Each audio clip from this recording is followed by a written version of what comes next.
ചുരുക്കപ്പേര് അനന്തു.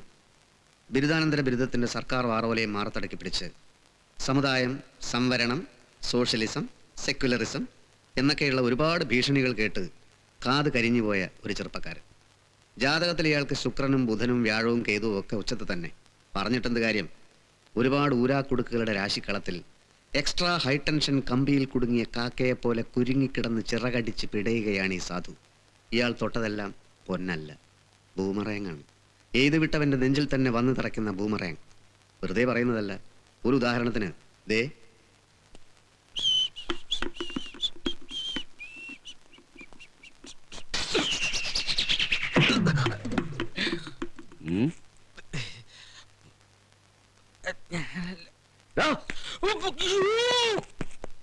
ഇങ്ങനെയൊക്കെ ആണെങ്കിലും ഒരു ഭാഗ്യക്കുറി വിൽപ്പനക്കാരന്റെ വിടുവാക്ക് പോലെ നാളെ നാളെ നാളെ നാളെ എവിടെയോ എന്തോ ചില നന്മകൾ തന്നെ കാത്തിരിക്കുന്നു എന്നുള്ള ശുഭാപ്തി വിശ്വാസത്തിൽ പരക്കം പായുകയാണ് ഇയാൾ.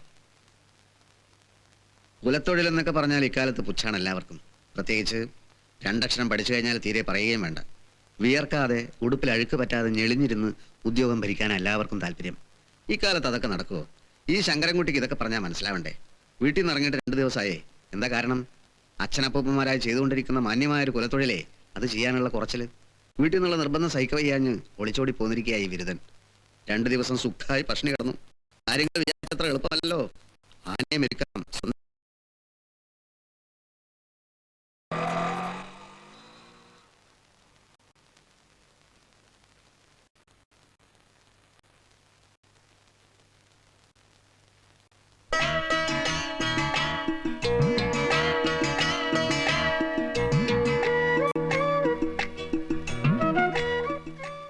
എന്താ വേണ്ടേ?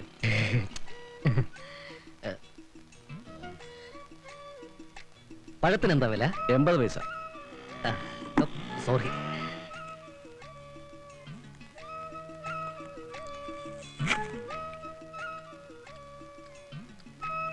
ആപ്പിളിന് ആപ്പിൾ കിലോ 30 രൂപ.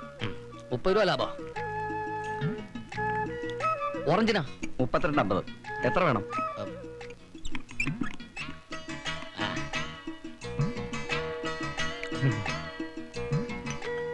ഓപ്പൺ ചെയ്.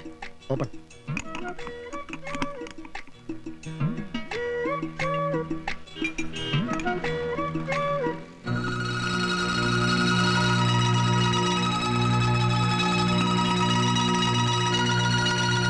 എത്രയായി മൊത്തം? എല്ലാം കൂടെ എഴുതിക്കൂട്ടു. 16.50. ഒരു കാര്യം ചെയ്യൂ, ഈ ഫ്രൂട്ട്സ് എല്ലാം ഓരോ കിലോ വീതം എല്ലാ ഐറ്റവും പാക്ക് ചെയ്തോളൂ.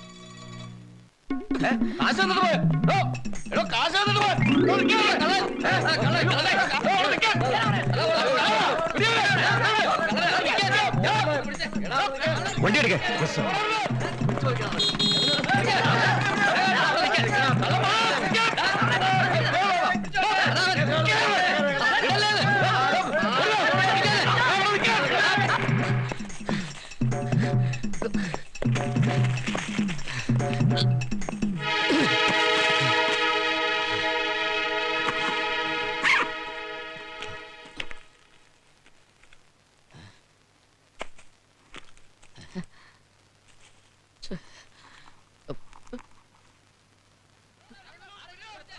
പൈസ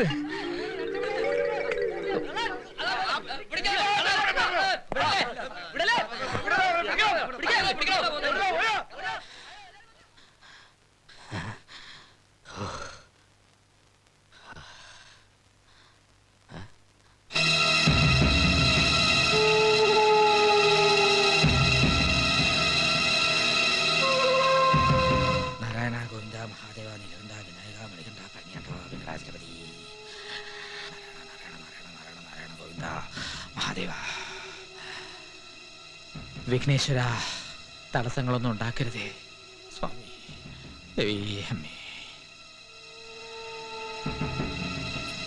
വേറെ ഒരു ഗതിയില്ലാത്തതുകൊണ്ടാണ് നിന്റെ അടുത്ത് ഞാൻ അഭയം പ്രാപിക്കുന്നത്. ബലമുണ്ട്.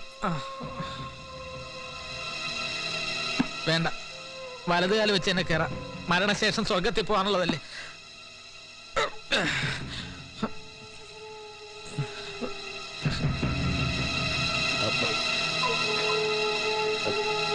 Hello hello. നാളെ വരാനല്ലേ പറഞ്ഞത്? നാളെയോ? അതെ, നാളെ കാശ് റെഡിയാവും. രാവിലെ ഞാൻ ബാങ്കിൽ നിന്ന് എടുത്ത് തരാം കേട്ടോ. ഏത് കാശ്? അപ്പൊ ഞാൻ കാശ് കൊടുക്കാനുള്ള പാർട്ടീസ് ആരും പറഞ്ഞു വിട്ടതല്ലേ? അല്ല, അത് ശരി. ഇറങ്ങണോ വെളിയില്? മനുഷ്യനെ മനസ്സമാനത്തോടെ മരിക്കാനും സമ്മതിക്കില്ലേ? എന്റെ അനുവാദം ഇല്ലാതെ ഈ വീട്ടിനകത്തേക്ക് കിടക്കാൻ തന്നോട് ആര് പറഞ്ഞു? എടോ, ഒരാൾ ചാകാൻ പോകുമ്പോ അനുവാദം ചോദിച്ചിട്ട് ആരെങ്കിലും രക്ഷിച്ച ചരിത്രമുണ്ടോ? I say you get out. ചൂടാവാതെ സുഹൃത്തെ. മരിക്കണമെങ്കിൽ തന്നെ ഇങ്ങനെ പട്ടാപ്പകല് കെട്ടിത്തൂങ്ങി ചാവണോ? വേറെ എത്രയോ നല്ല എളുപ്പമാർഗങ്ങളുണ്ട്. കണ്ണും തള്ളി നാവും കടിച്ച് ഇങ്ങനെ കെട്ടിത്തൂങ്ങി കിടക്കുന്ന കാണാൻ തന്നെ വൃത്തികളല്ലേ? ഇങ്ങനെ ജീവിക്കുന്നതിനേക്കാളും നല്ലതാ. എനിക്ക് മരിച്ചേ പറ്റൂ. എടോ, പ്രശ്നങ്ങൾക്ക് പരിഹാരം ആത്മഹത്യയാണെങ്കിലേ ഇങ്ങോട്ട് നോക്കിയേ. ഞാൻ ഇപ്പൊ തന്നെ ഒരു 50 തവണ ആത്മഹത്യയുടെ സമയം കഴിഞ്ഞു. പിന്നെ മരിക്കണമെന്ന് തനിക്ക് അത്ര നിർബന്ധമാണെങ്കിൽ ആയിക്കോ, എനിക്കൊരു വിരോധമില്ല. പക്ഷെ അതിനു മുമ്പ് എനിക്കൊരു കാര്യം അറിഞ്ഞാൽ കൊള്ളാമെന്നുണ്ട്. തൂങ്ങിച്ചാവാൻ വേണ്ടി ഇവിടെ ഇപ്പൊ എന്താ പ്രശ്നം? പ്രശ്നം അറിഞ്ഞാൽ താനെ ഇവിടുന്ന് പോകുള്ളൂ. ആ, അത്രേ ഉള്ളൂ. എന്നാ ഞാൻ പറയുന്നില്ല. ഇറങ്ങണോ വെളിയില്? ഞാൻ പറയുന്നത് കേൾക്കണോ? തൂങ്ങിച്ചാവണോ? ഞാൻ ഇവിടെ തടസ്സമാവുന്നില്ല. കേറ്, കുരുക്കിട്ടിരിക്കില്ലേ? കേറ്, കേറണോ? ഞാൻ ഇവിടെ സഹായിക്കാം.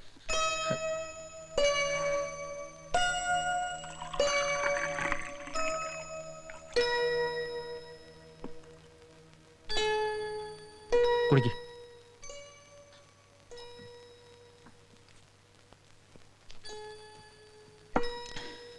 ഇപ്പോ ടെൻഷനൊക്കെ മാറിയില്ലേ? ഇനി പറ, എന്താ തന്റെ പ്രശ്നം? പട്ടിണി, ദാരിദ്ര്യം, തൊഴിലില്ലായ്മ, കടം. ഇതാണോ കാര്യം? ഈ പറഞ്ഞതൊക്കെ സർവ്വസാധാരണല്ലേ? ഇതൊന്നും ഇല്ലാത്തവൻ ഒരു ശരാശരി ഇന്ത്യൻ പൗരനല്ല. അതുമാത്രമല്ല, വേറൊരു പ്രധാന കാര്യം കൂടിയുണ്ട്. എന്താ അത്? അത് മാത്രം എന്നോട് ചോദിക്കരുത്, ഞാൻ പറയില്ല. മരിക്കുന്നത് വരെ ആ രഹസ്യം എന്റെ മനസ്സിൽ തന്നെ ഇരിക്കട്ടെ. ചാകാൻ പോകുന്നവന് ഇനി എന്ത് രഹസ്യം? തനിക്ക് എന്റെ അവസ്ഥ അറിയോ? ഏത് കൊലക്കൊമ്പനെയും തളയ്ക്കുന്ന പ്രശസ്തമായ തെക്കേപ്പാട്ടെ ആനപ്പാപ്പാമാരുടെ കുടുംബത്തിലെ അവസാനത്തെ കണ്ണിയാ ഞാൻ. എന്റെ അച്ഛൻ പാപ്പാൻ, അപ്പൂപ്പൻ പാപ്പാൻ, അപ്പൂപ്പന്റെ അച്ഛൻ പാപ്പാൻ, പരമ്പരാഗതമായിട്ട് പാപ്പാൻ ഫാമിലിയാണ് ഞങ്ങള്. പക്ഷെ എന്റെ സുഹൃത്തെ, എനിക്കിതിലൊന്നും ഒരു താല്പര്യവും വിശ്വാസമില്ല. BSc പാസ്സായ ഞാൻ ഒരു ആനപ്പാപ്പാനായി ജോലി ചെയ്യാന്ന് വെച്ചാൽ എനിക്കത് ഓർക്കാൻ കൂടി വയ്യ. അങ്ങനെ ഇരിക്കുമ്പോഴാണ് ചേന്നമംഗലത്തൊരു പാപ്പാനെ ആവശ്യമുണ്ടെന്ന് പറഞ്ഞ ഒരാൾ വീട്ടിൽ വന്നത്. അച്ഛനാണെങ്കിൽ ഒരേ നിർബന്ധം, ഞാൻ ഉടനെ അവിടെ ചെന്ന് പാപ്പാനായിട്ട് ചാർജ് എടുക്കണമെന്ന്. സാധ്യമല്ല എന്ന് പറഞ്ഞ അപ്പം തന്നെ ഞാൻ നാട് വിട്ടു. 2 ദിവസമായി സുഹൃത്തെ ഞാൻ ഈ പട്ടണത്തിൽ വന്ന് പട്ടിണി നടക്കാൻ തുടങ്ങിയിട്ട്. ഒടുവിൽ വിശപ്പ് സഹിക്കാൻ വയ്യാതെ ജീവിതത്തിൽ ആദ്യമായിട്ട് ഞാനൊരു പിടിച്ചുപറിക്കാരനായി. പോട്ടെ, സാരമില്ല. ചേന്നമംഗലത്തെ മുല്ലയ്ക്കൽ തറവാട്ടിലെ ആനയുടെ ചവിട്ടും തൊഴിയും കൊള്ളുന്നതിലും ഭേദമാ ഈ ജീവിതം. ഏത് തറവാടെന്നാ പറഞ്ഞത്? മുല്ലയ്ക്കൽ തറവാട്.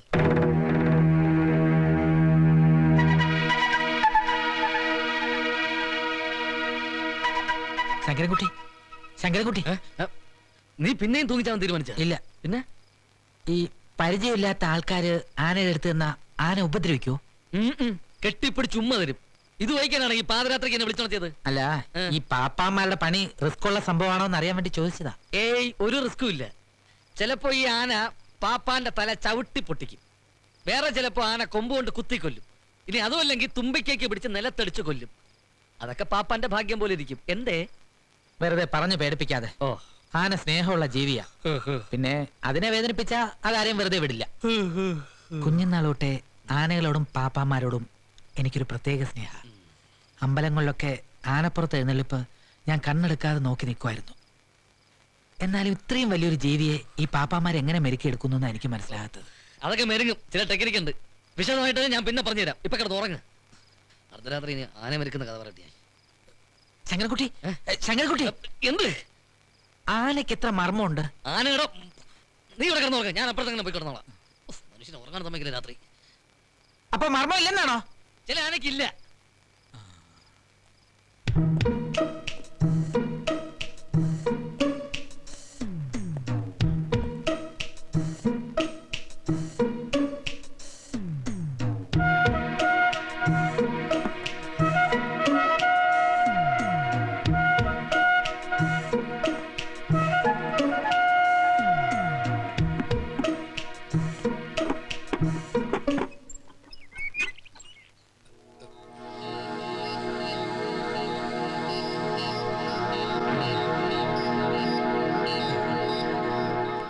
ഞാൻ നിങ്ങളെ എല്ലാവരും കാണാൻ അങ്ങോട്ട് പുറപ്പെടുകയായിരുന്നു.